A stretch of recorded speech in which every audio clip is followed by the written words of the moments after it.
AITA for asking my soon-to-be ex-husband why I'd take him back when the nanny does more for the family than she does.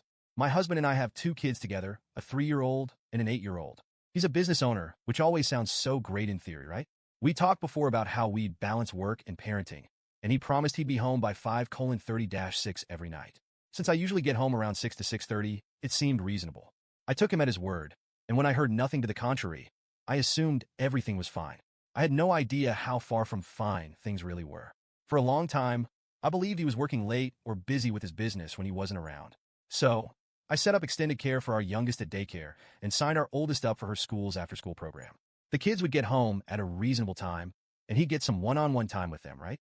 But then our 8-year-old started struggling with the after-school program, and it just wasn't working. I was really feeling the weight of juggling work, the kids, and everything else in between, so I finally decided to hire a nanny halfway through the school year. Enter nanny number 1, a young woman who was excited to help out and, honestly, seemed perfect for the job.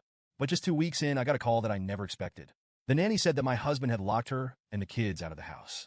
He told her to take them to the park because he was home early and wanted space from the kids. I was absolutely floored. She also mentioned that he was acting pretty hostile toward her, getting mad if she left the room for a snack, refusing to let her and the kids sit anywhere but one of the kids' rooms, and even ignoring our kids if they tried to talk to him. Can you imagine? Your own kids trying to connect with you, and you're just brushing them off because you can't be bothered? At that point, the scales kind of fell from my eyes. This wasn't someone who just had a rough day. This was someone who consistently wasn't stepping up as a parent or even a decent person around our kids. I filed for divorce the next week.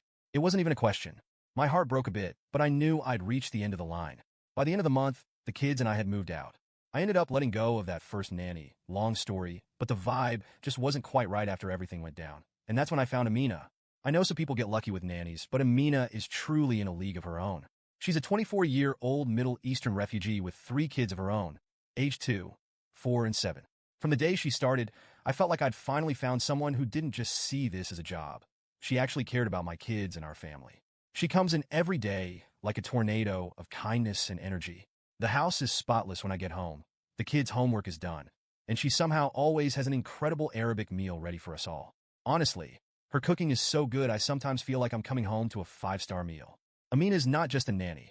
She's like a household manager, friend, and support system all rolled into one.